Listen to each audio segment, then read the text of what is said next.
Welcome to our show, Purpose Meets Prosperity. I'm your host, Julie Goetzinger. I help ambitious professionals to realize their higher purpose so that they can live a more fulfilling life.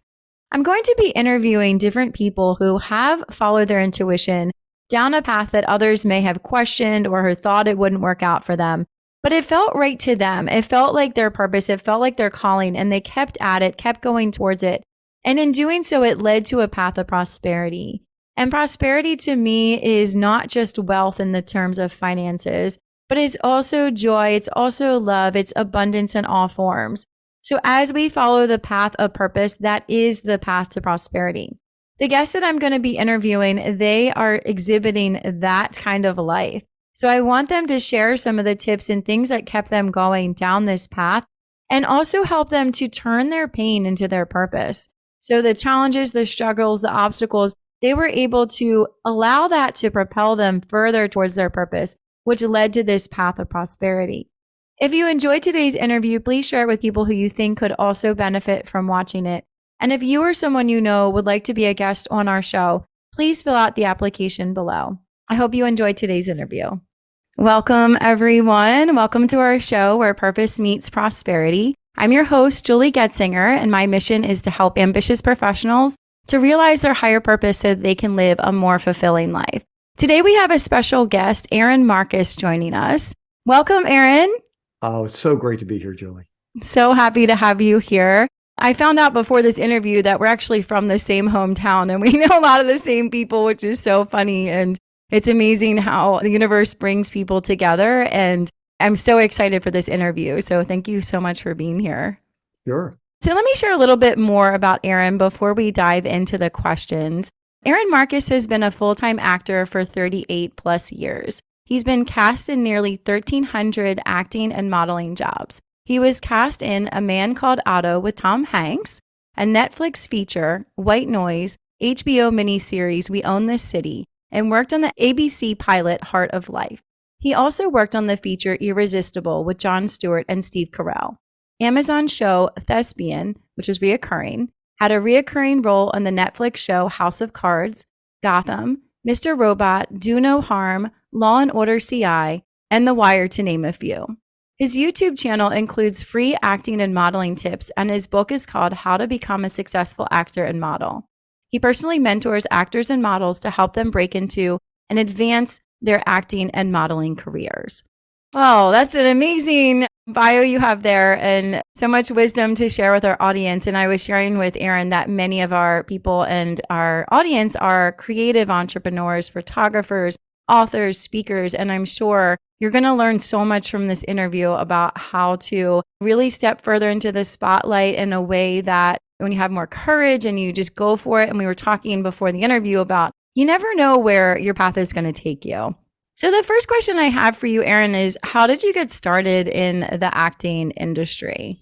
Yeah, that's a great question. I know a lot of people talk about how when they were kids, they knew they wanted to be on stage or they wanted to be in film and television. I never had any of those thoughts at all. Actually, I kind of do everything in an unusual way. And so it's a long story, but I went back to college for the second time in my life. And I was planning on being a physical therapist. And I took all the classes that I avoided all my life, all the sciences. And I needed a part-time job to support myself in school. I met an actor, he did TV commercials, and he was telling me about what he did. And I thought, that sounds like fun. I'm interested. It's part-time. It pays well when you book the job. It's flexible. I want to look into this. And so he gave me the name of an agent to see. And once again, it's another long story. But I started working part-time as an actor and a commercial model, which is modeling for real-looking people, not fashion. All the people you see in newspaper ads and magazine ads and billboards and posters portraying, the dad, the doctor, the student, all that stuff. And I started doing that part-time for 2 years, and I was really enjoying it. And I was listening to myself. And actually, this is something I normally don't share, but it feels appropriate to do it here. So here I am, I'm about to get married, I'm older, and I'm about to apply to physical therapy schools, took all my requirements. And I started having dreams of being a really successful physical therapist. I had already made contacts with orthopedic surgeons. I spent 300 hours volunteering, shadowing docs, and I started having these dreams of being very successful and bored. And I was feeling the excitement of doing the acting. And I just thought, you know what? I want to give this 1 year. I just want to try it for 1 year full time and see what happens. See if I like it, see if I can get work, to see if I'm comfortable with the uncertainty of being self-employed. And that's turned into a 38 plus year career. So that's how I got started. And I also kind of learned backwards. I didn't have any training. I did everything by instinct. And then after my first year, I knew that if I really wanted to pursue this seriously, I couldn't just go by instinct. I really needed lessons. I needed to study with people. So that's what I started doing and stayed for many years. I still sit in on classes and things like that. So it's been a really interesting journey. Wow. I got so many chills when you're talking about the dream. And I speak a lot about intuition and just really trusting the intuition and even seeing that vision of you as successful. And a lot of us think that's what we want. We want a lot of money. We want that version of success. But then you said wealthy, but bored. And we're not here to be bored. We're here to feel alive. And it feels like you had a choice point and you went towards aliveness. You went towards passion, and it's taken you into this incredible path. And wow, I love that example. Thank you so much for sharing that. And what do you say to someone who has a dream like acting or modeling, and they hear from people in their life, like, you'll never make any money at that, or you need another job, you need a real job? What do you say to those people? Yeah, well, that's an entire workshop all into itself. But let me start off with this little story, and then I'll kind of answer it. After working in the Maryland, DC, Northern Virginia area for probably about 3 years, I felt like I was ready to start moving forward. And then I started hitting Philadelphia. Maybe Philly was in my third year. And then I started inching my way into New Jersey.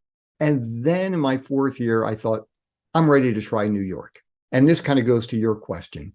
There were a number of people who would say to me, Aaron, look, they've got 10 million actors in New York. They're coming there every day. You really think they need some guy from Baltimore? You really think you're going to, look, you're going to have a lot of heartache. I'm telling you, don't do it. It's going to really, you're going to feel horrible. And I thank them for being so concerned about my cardiac situation here.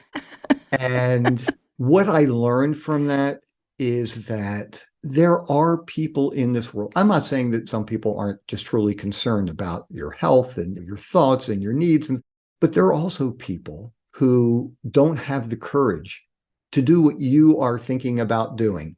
And they will say anything and everything to you to discourage you from doing what feels right. And I knew that before going to New York, I knew that I could live with not getting any representation there, getting turned down by everybody, never working there. I wouldn't have been happy, but I could live with that. What I couldn't live with was not trying it. And so for those people, and like you had mentioned, I do a lot of private online mentoring. And so for people who come to me and we're talking about, should they just quit their job? And look, like with any business, you've got to be really knowledgeable. You've got to be really skilled. For those who say, oh, everybody tells me I'm beautiful, I should be an actor, I'm going to quit it doesn't work that way. Yes, you do hear about some people who buy the $1 billion lottery ticket and win, but it's crazy. Very, very few people do that. Most of the successful people that you see have spent years and years and years training, working, getting on the job training, getting tons of experience. I remember, and I'm going back a million years, I was just working as an extra. And Kevin Costner was working in Washington, D.C. And he was very nice guy. And he was hanging out with the extras. And he was just talking about, it was either his first or second major feature film. He really hadn't done that much before that. And I'll never forget this. He was talking about, all these people view me as this overnight sensation because I have like back-to-back big film projects. He said, I've been knocking around LA for 10 years and things are just starting to hit for me. And so for people who are interested, look, do it in a smart way. If you want to open up a restaurant, you got to get experience cleaning the dishes, waiting tables, ordering food, preparing the food. You have to know what you're doing. And I realize that sometimes things are skewed today because of reality shows, and people think that you're going to be discovered overnight, and that's just how it works. And the reality of that is, yeah, there are a couple of like singers that I know of who've had tremendous success after being on reality shows, but most of the people really, they don't last. And you'll have an overnight sensation kind of thing, but it doesn't turn into a career. So if you are, do it in a really smart way. If you have a family, you've got to feed and support them, and you haven't done any acting, to quit your daytime job and just pursue acting full time, look, that's going to be your call. I wouldn't propose that, but you can ease your way into it. You can have a full-time job and begin acting. You can be a full-time student and begin acting. I mean, like, I'm a perfect example of that. So do it in a smart way. But if it's something that's in your heart and something you really want to do, absolutely, because I'm telling you, otherwise, you are going to have nightmares for the rest of your life. And this is what I used to think. Every time you watch a television show, you're going to be thinking, I wonder if I could have done that. Every time you saw a film, I wonder if I could have done that. A TV commercial, I wonder if I could have. I couldn't live with that what if. I could live, like I was saying before, I could live with, I couldn't do it. I did my best and it just didn't work out for me. That I could live with. Couldn't live with the what ifs. Wow.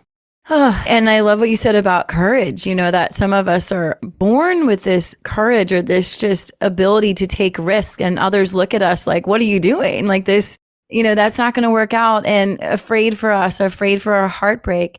What do you say to people who are afraid to put themselves out there and to take that risk and to face a lot of possible rejection on the path to being discovered?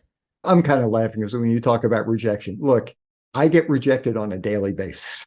That's the nature of the work.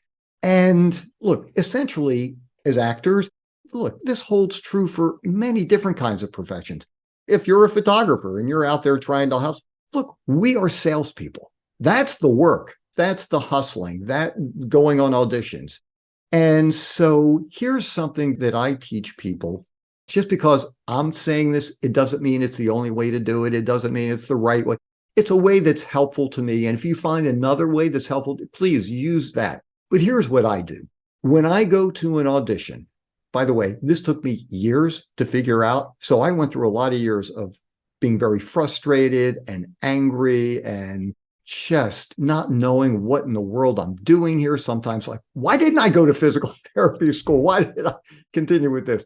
But here's what I learned, and this has been really, really great for me. When I go to an audition, and I'm not, just so you know, I'm not a negative guy, but I truly do not believe I'm going to book the job. Instead of using my number one goal of, oh, I want this thing, I've got to have this, there's a big actor in it, or it's going to be a lot of money, it's going to give me a lot of exposure, it's going to jumpstart I don't think any of that, because I know I'm not going to get it. My number one goal for every audition is to enjoy myself. It's a Tuesday afternoon. I get a chance to act for 3 minutes with a casting director. That is fun. And what I have found is, number one, that takes so much pressure off of me. And you go into these things, and when you are feeling that pressure and you are exuding that desperation, I'm telling you, the casting directors who are watching you audition, they sense it. And I don't mean this in a negative way, but they're sharks. They are smelling that blood. They're smelling that desperation a mile away. And that's not who they want to work with. It's like you go out on a date, and if the person is saying, oh, I want to get married to you, this has got to happen. We got to live together for the rest of our lives on your first date. Well, that's probably not a good approach to use. But if you go there to just have a good time and everybody's enjoying themselves, why not? Why wouldn't you go out again? So for the casting directors, assuming, once again, you've got the skills, you gave a great audition, and you've got this sense of, it doesn't matter. Hey, if I book it, great. If I don't book it, that's fine too. I'll book something. Those are the people they want to continue to work with. So go in there, forget about booking it, because you're probably not going to. Well, that's just the sense of reality. But the hard part for us is like for other salespeople. If I'm selling computers and I knock on your door and I say, hey, I've got a MacBook Pro, and you tell me, you know what, I'm more of a PC kind of person. I go, okay, not a problem. I'm going to go to another house. But for us, what they're saying is, I don't want you. It's not the PC. I don't want you. And that can be hard. And that's why another really important lesson for people in all ends of the industry, not just with acting, in the entertainment industry, you can't take anything personally. You're a good person. You book the job. You don't book it. You're still a good person. You've got a dog who licks you when you get home. They're still going to lick you, whether you booked it or not. And it's so, and once again, that also took me a long time. You've got to understand these are just business decisions. And for whatever reason, you were not perfect for this role. And once again, if I'm going on too long, just cut me off. But no, this is perfect. I think it applies so much like to all kinds of sales, right? Because when we go into it, like, I need this, I want this to work, I need this money. Like you said, people can smell that. They smell that desperation. And what if we just approach it from, I'm here to serve, I'm here to provide some kind of insight, I'm here to help them to narrow down their choices or to have fun. That's the best way to approach it. Yeah. In the energy of fun and play. And I'm here and I get to do this for this amount of time. And this feels great. And instead of how much I need this thing, all you're saying is, hey, here's how I can help you. That is so important. Once again, if you're a photographer and you're knocking on somebody's door, hey, I want to shoot some commercial shots for your business. This is what I have to offer. Here's how I can help you. Hey, look, if it doesn't work out, that's okay. It was a nice meeting. Enjoy talking with you. And as a perfect example, you had mentioned I had a recurring role on House of Cards, which was, by the way, it was the very first streaming television show. Netflix changed the world with that show. I auditioned for that show 14 times over 2 years. They kept bringing me in. Sometimes I was put on hold. Sometimes I would get a callback, meaning they liked it and they wanted to see me again. Never booked it. It was the 15th audition where I booked a reoccurring role. And so what I learned from that is, sometimes actors say, well, I've met with this casting director twice, 3 times. Apparently they don't want me because they never booked me for anything. I don't know why I'm going in. The fact is, it's just the opposite. People aren't going to meet with you a second time unless they really liked what you did, unless they really enjoyed the meeting. And so for whatever reason, I wasn't the perfect fit for anyone. There was somebody else who was just better. And it doesn't mean that I didn't give a good audition. Apparently I did, because that's why they would bring me back. So I guess if there's one little quote that I love, I don't know where it came from, but no doesn't mean never. And I live my life by that. And I think that's something for a lot of people to hear. So anyhow, just wanted to share that. No can just mean not right now. And like you said, if they're willing to meet with you again, there's something that they do like. And people who are resilient and come back and try again and have fun again and meet with them again and just show the continued interest. I think that that's really important and something that they notice too, and could be another reason why they reconsider you. And I think for sometimes people just kind of forget about us. Like, we have our own lives. It's not like they're forever thinking who they're casting or whoever they're going to hire for the photo shoot or whatever. They're out living their lives. They're probably not thinking about you at all.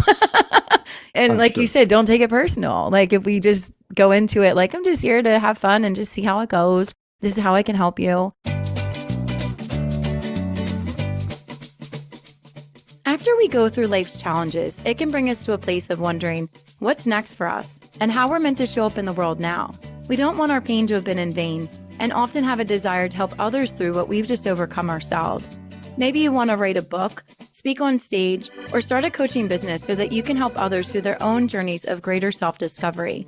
If this sounds like you, I invite you to check out our retreat called The Retreat Where Purpose Meets Prosperity. We will be focusing on gaining greater clarity on our life's purpose and how our business can help to support that. We will start saying yes to those things that feel like a hell yes for us and learn to say no to those things that are no longer fit to who we are now and who we are becoming. To learn more, call or text Julie at 301-284-0789 or email her at julie@juliegoetzinger.com. You know what? I don't want to be the kind of guy who name drops, because I know I never really enjoyed hearing those kinds of people, but I am going to, only because it makes sense in this conversation. Yeah. So I had a wonderful, wonderful opportunity to work with Tom Hanks in his new movie, A Man Called Otto. And we were sitting around for a long time. And one of the things that he said to me, I will never forget. And it goes along with everything that we're talking about here. I know that on a set, sometimes it is a wonderful situation. Sometimes it's not so wonderful. And I find that the feel of the set, the atmosphere, starts from the top and works its way down. And it was an incredible set. People were so kind and really nice and generous. And I was talking to him and I said, hey, I just want to thank you so much for creating such a warm environment here. It's just great.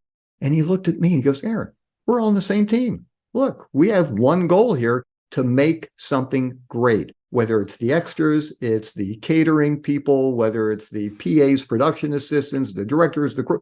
We're all here doing one thing together, making something great. We're all on the same team. And so I think that really holds true as well. When you are with other people, it's not about you. Don't make it about you. It's about all of us doing this journey together and trying to make something better. And that's what it's all about. Wow. Yeah, I love that. We're all on the same team. And that makes me, the way I speak about in spiritual language is we're co-creating. Like we're co-creating all of this. Like we're all just players in each other's movies. Like that's life. And that's so cool that Tom Hanks shared that. And that's amazing. Yeah, I love that. And also for people who are on the journey to stepping out as a speaker or an actor, and like you shared before, you don't recommend that they just quit their day job. But what can they do that will help them get closer to that and also make money at the same time? Like, so something that's more aligned rather than just going to work somewhere to make money. What could they do that could be in alignment with that path to speaker or actor or someone who is more in the spotlight? Sure. Well, the number one thing is get out there and do it.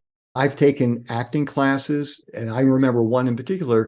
There are a lot of people who were just professional students. And for whatever reason, they didn't feel comfortable in going from the classroom out into the real world. And so a lot of times people talk about how they want to do this. They want to be a speaker. Well, go out there and do it. And yeah, it is scary.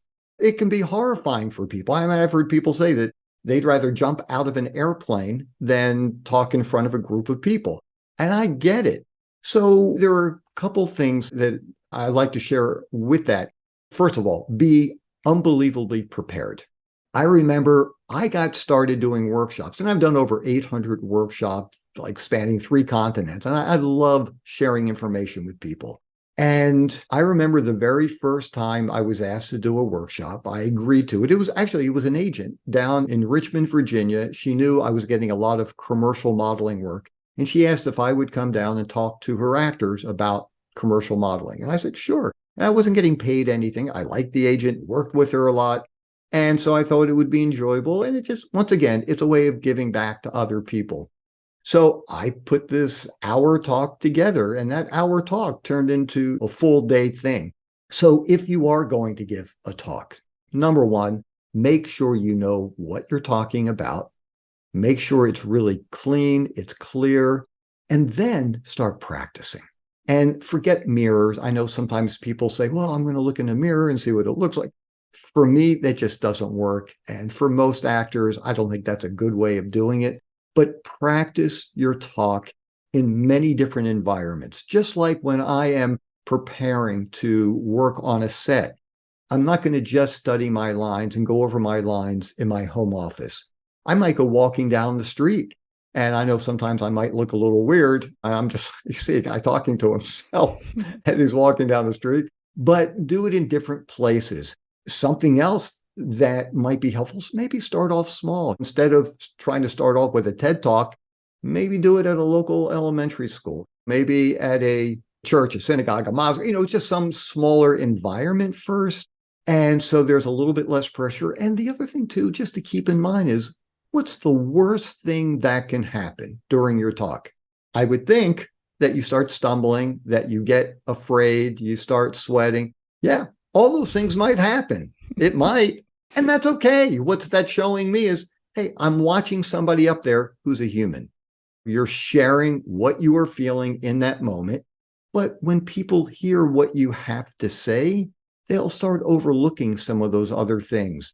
So I would just say, go out and actually do it and then start building up to bigger and bigger audiences. But the key thing, like with everything, you've got to be really, really prepared. Beautiful. And I would love to hear more about your mentoring program that you offer to help people on this path of acting and modeling. Yeah, sure. So it's really great. I say 5 days every month, and I will work with people for anything. It could be like today, I've got somebody who is wanting to audition for an acting school in New York, and he has to perform a monologue. And so we're going to talk about that. And he's going to perform the monologue. I'll dissect it, ask him lots of questions. But I find that most people who work with me are not just trying to take their career to the next level. A lot of people are just trying to start off in the industry. And of course, they have no idea what they're doing. They don't know what to ask. They don't know what to do. They're very afraid, which they should be, of scams out there. There are a lot of, and some of these scams are really good. I've attended some scams knowing that they were scams. I just wanted to see how they did it.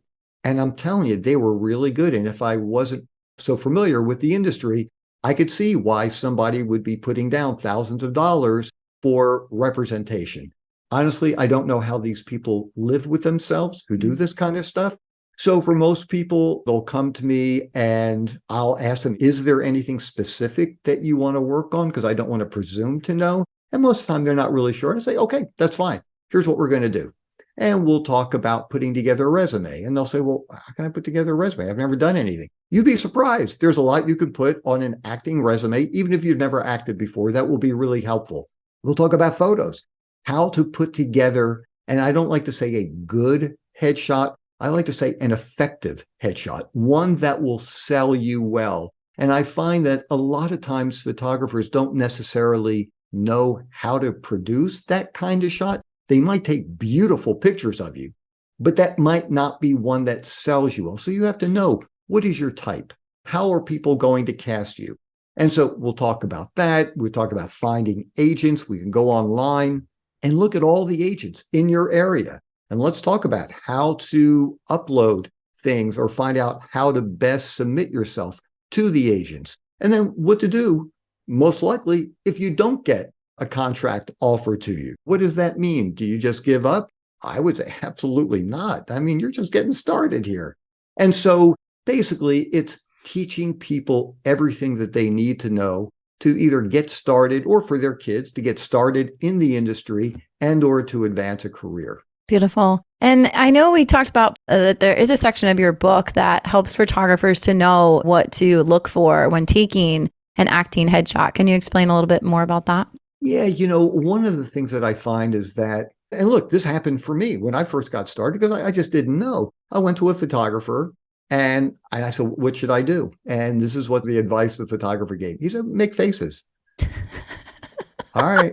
I didn't know. So I made a lot of goofy faces, these crazy looks. And we did this session and we did hundreds of shots. And it was a long time ago. And I was fortunate. There was one photo that was usable. And that's how I got started. And then it took me a while to learn that photographers, and I know this is something you are really skilled at as a photographer, of getting people to relax, to feel comfortable, to open up, because that's really hard for people, especially people who aren't used to being photographed. A lot of times people, they give these cheesy kinds of smiles. They're told to smile and they kind of look like plastic or a Barbie doll.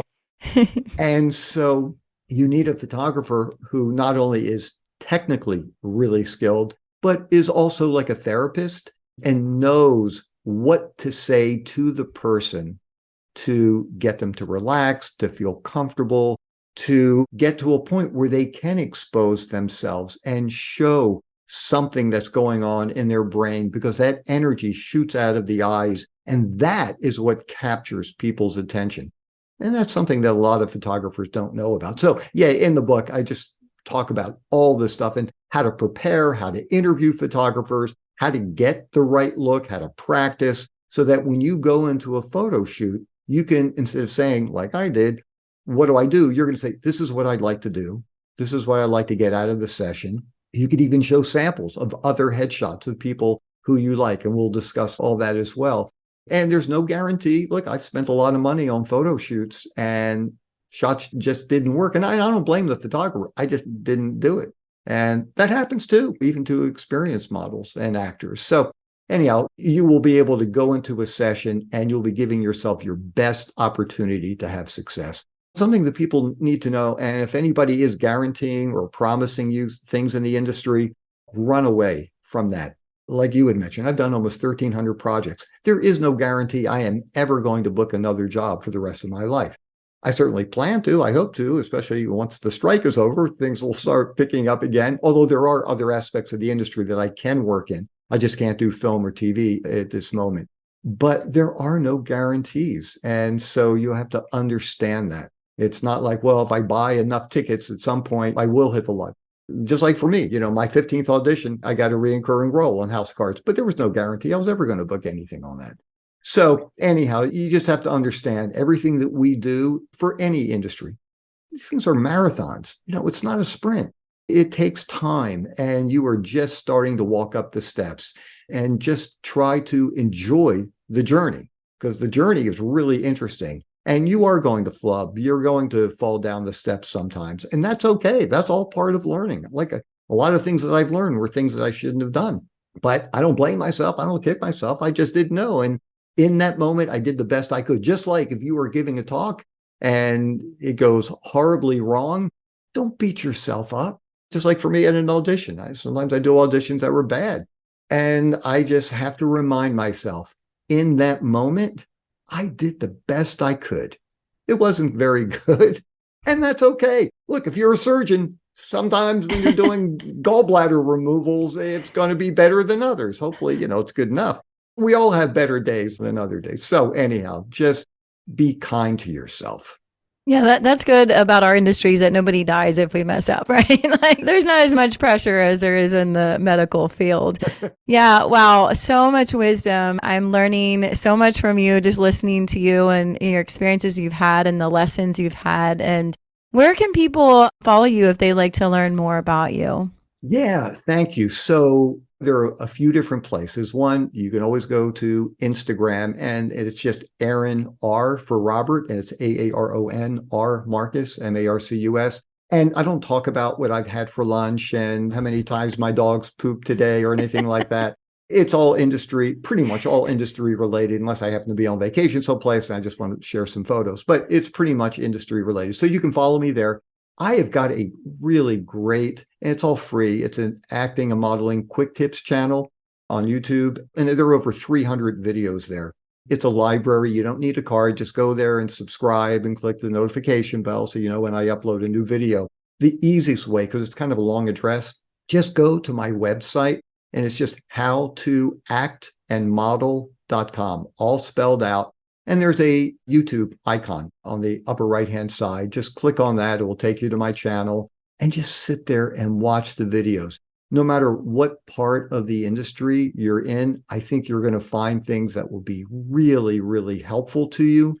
And even if you're outside the industry, you're going to learn something, how to deal with nervousness. As a matter of fact, how to use your nervousness to your advantage. It's one of the workshops I give, but I know I talk about it in one of the videos.